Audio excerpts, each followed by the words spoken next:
అక్కడ USS Abraham Lincoln మీద దాడి జరగడంతో ఇక ఏం చేయలేని పరిస్థితుల్లో ఉన్నారు. మిగతా షిప్స్ మీద కూడా దాడి జరిగిన, యుఎస్ఎస్ జెరాల్డ్ మీద దాడి జరిగింది. ఈవెన్ జార్జ్ బుష్ని కూడా మేము అటాక్ చేస్తామని చెప్పేసి ఇప్పుడు ఇరాన్ చెప్పుకొస్తుంది.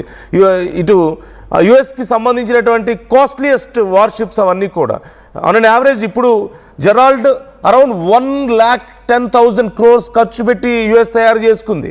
మరోవైపు అరౌండ్ 75,000 to 80,000 crores ఖర్చు పెట్టి అబ్రహం లింకన్ తయారు చేసింది. ఇప్పుడు జార్జ్ బుష్ కూడా అంతే. ఇంత కాస్ట్లీ వార్షిప్స్ని ఇరాన్ తమ డ్రోన్స్ మిజైల్స్తో ధ్వంసం చేస్తూ ఉండడంతో ఇక తప్పనిసరి పరిస్థితుల్లో ఏం చేయాలో అర్థం కాని పరిస్థితుల్లో ఉంది యుఎస్. ఈ నేపథ్యంలోనే ఇక సరే ఎలాగో స్ట్రైట్ ఆఫ్ హార్మూజ్ని ఏమి చేయలేం, స్ట్రైట్ ఆఫ్ హార్మూజ్ని ఎలాగో ఏం చేయలేం కదా అని చెప్పేసి ఇక కర్గ్ ఐలాండ్ అయినా దాడి చేద్దామని ప్లాన్ చేసుకున్నారు. పెద్ద ఎత్తున ట్రూప్స్ని దించడానికి ప్రయత్నించారు. అక్కడి నుంచి సైనికుల్ని సుమారుగా 50,000 మంది సైనికుల్ని ఇప్పటికే మిడిల్ ఈస్ట్లో దించారు. మరింత మంది పారాట్రూపర్స్ని అక్కడ కర్గ్లో దించి కర్గ్ని అటాక్ చేయాలి, కర్గ్ని ఆక్రమించుకోవాలని చెప్పి ప్లాన్ చేశారు. 90% ఆఫ్ ఆయిల్ కర్గ్ నుంచే వస్తుంది ఇరాన్కి సంబంధించి. మీరు స్క్రీన్లో చూస్తున్నారు. In the light of events the region మీకు గైడ్ లైన్స్ ఇస్తున్నామంటూ ఈజ్ గోయింగ్ త్రూ. ప్రజెంట్ మన రీజియన్ ఉన్నటువంటి పరిస్థితుల్లో కొన్ని క్రిటికల్ కండిషన్స్ నేపథ్యంలో జాగ్రత్తలు తీసుకోవాలి అంటూ కువైట్లో అక్కడ అధికారులు ఇచ్చినటువంటి సేఫ్టీ మెజర్మెంట్స్కి సంబంధించిన డీటెయిల్స్ నేను మీకు చూపిస్తున్నాను. అక్కడ ఎలాంటి జాగ్రత్తలు తీసుకోవాలి, ఒకవేళ న్యూక్లియర్ రేడియేషన్ లీక్ అయ్యే ప్రమాదం ఉంది అంటూ హెచ్చరిస్తున్నటువంటి ఆ వీడియోస్ మీరు స్క్రీన్లో చూస్తున్నారు అక్కడ అధికారులు.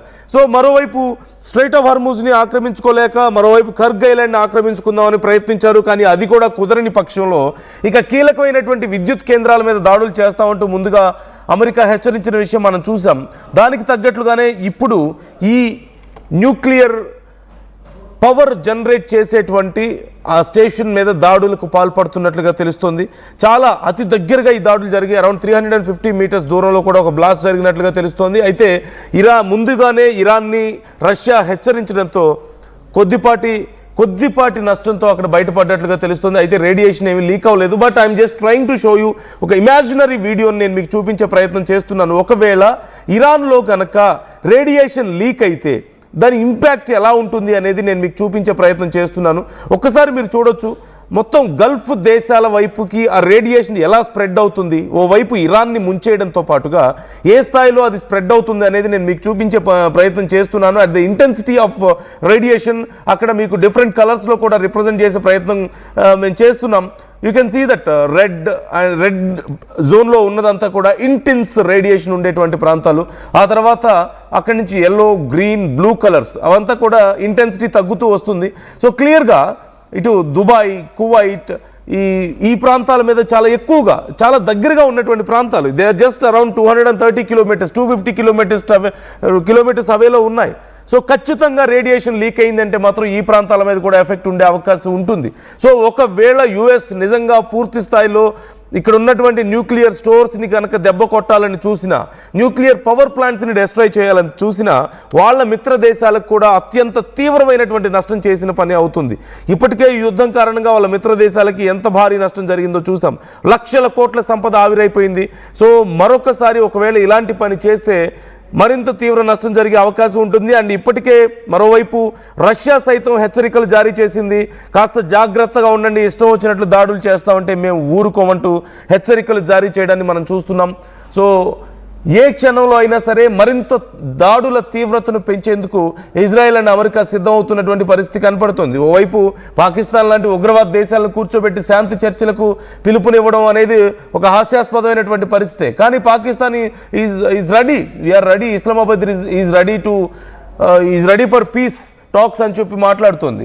ఇలాంటి పరిస్థితుల్లో మరోవైపు ఇజ్రాయెల్ దాడులు చేస్తూ వస్తుంది. ఈవెన్ ఇప్పుడు జరిగినటువంటి ఈ దాడికి సంబంధించి కూడా అమెరికా నాకు సంబంధం లేదు, నాకు తెలియదని చెప్తుంది. బుషర్కి దగ్గరలో జరిగిందని చెప్పి రష్యా సీరియస్ అయింది. ఈ విషయానికి సంబంధించి అంతర్జాతీయ మీడియా అడిగినటువంటి కొన్ని ప్రశ్నలకి ఈ దాడులు జరిగాయంటే మీకు తెలుసు అంటే ఐ డోంట్ నో అని చెప్పేసి ట్రంప్ మాట్లాడుతున్నటువంటి సందర్భాన్ని కూడా మనం చూస్తున్నాం.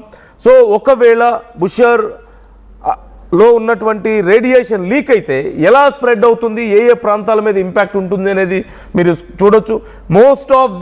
ఖచ్చితంగా most of the Gulf nations అన్నీ కూడా ఇంపాక్ట్ కిందకు వచ్చే అవకాశం ఉంటుంది. కొన్ని కోట్ల మంది ప్రాణాలు ఇప్పుడు డేంజర్లో పడే అవకాశం ఉంటుంది. కాబట్టి మరి అమెరికా ఏ ఉద్దేశంతో ఈ దాడులు చేస్తోంది, ఎందుకు చేస్తోంది? ఇక ఏమీ చేయలేని ఒక గందరగోళంలో, స్ట్రైట్ ఆఫ్ హార్మూజ్ని ఏమీ చేయలేక, కర్గ్ ఐలాండ్ని ఆక్రమించుకోలేక, అట్లీస్ట్ వీళ్ళకి సంబంధించినటువంటి కొన్ని కీలకమైన ప్రాంతాలైనా ధ్వంసం చేస్తే దారిలోకి వస్తారనే ఉద్దేశంతో చేస్తున్నట్లుగా కనపడుతోంది. కానీ ఇరాన్ మాత్రం ఎట్టి పరిస్థితుల్లోనూ వెనక్కి తగ్గే ప్రసక్తే లేదు అని చెప్తుంది. అట్ ది సేమ్ టైం నిన్న మార్నింగ్కి మరొక వీడియో రిలీజ్ అవడాన్ని చూసాం. మొన్న ఈవినింగ్ అండ్ నిన్నటి టైంలో ఒక వీడియో కూడా రిలీజ్ చేసింది.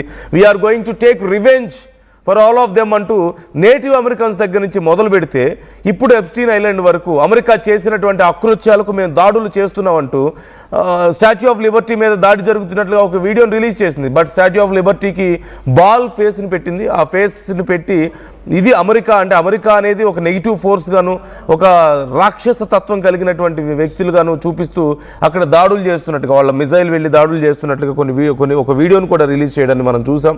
సో ఓవరాల్గా అమెరికా ఎంతకైనా తెగించే పరిస్థితులు కనపడుతున్నాయి.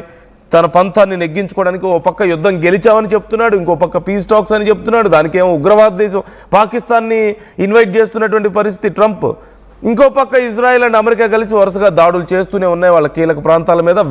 వేల మందిని, వాళ్ళ పారా ట్రూప్స్ని రంగంలోకి దించుతున్నటువంటి పరిస్థితి కనపడుతుంది. So there is no clarity. ట్రంప్కి ఏ రకమైనటువంటి క్లారిటీ కూడా లేదు. అతనికి ఉన్నటువంటి మొత్తం అతని శాడిజం అంతా చూపిస్తున్నాడని చెప్పాలి ఒక మాటలో ఈ యుద్ధం పేరు చెప్పి. సో ఏం జరగబోతుంది అనేది కొంత భయాన్ని కలిగిస్తుంది ప్రపంచ దేశాలకి, ఈవెన్ అమెరికా మిత్ర దేశాలకు సైతం అమెరికా వ్యవహరిస్తున్నటువంటి తీరు భయాన్ని కలిగిస్తుంది. ఈవెన్ రేడియేషన్ లీక్ అవుతుందని తెలిసినా సరే న్యూక్లియర్ ఫెసిలిటీస్ మీదనో, నతాంజ్ మీద దాడి జరగడం మొదట్లో మనం చూసాం. ఈవెన్ ఇప్పుడు మరొకసారి ఒక న్యూక్లియర్ పవర్ ప్లాంట్ మీద దాడి చేయడానికి ప్రయత్నించారు. So try to comment your opinions. మీ అభిప్రాయాలు ఏంటి? వరుసగా న్యూక్లియర్ ఫెసిలిటీస్ మీద కూడా దాడులకు ప్రయత్నించడం ద్వారా అమెరికా ఏం చెప్పాలనుకుంటుంది? అంటే మేము తలుచుకుంటే వీటిని కూడా ధ్వంసం చేయగలుగుతాం, రేపు ఒక పీక్ లెవెల్కి యుద్ధం వెళ్తే అని చెప్పాలనుకుంటుందా? లేకపోతే ఎక్కడో ఒక చోట దాడి చేసి మరింత విధ్వంసాన్ని సృష్టించి ఇరాన్ని కంట్రోల్ చేయాలని ప్రయత్నిస్తుందా? What do you think America's idea ఈ విషయంలో? ఏ ఉద్దేశంతో ఇంత దారుణాలకు తెగబడుతుందని మీరు అనుకుంటున్నారు? మీ అభిప్రాయాలు కూడా కామెంట్ చేసే ప్రయత్నం చేయండి.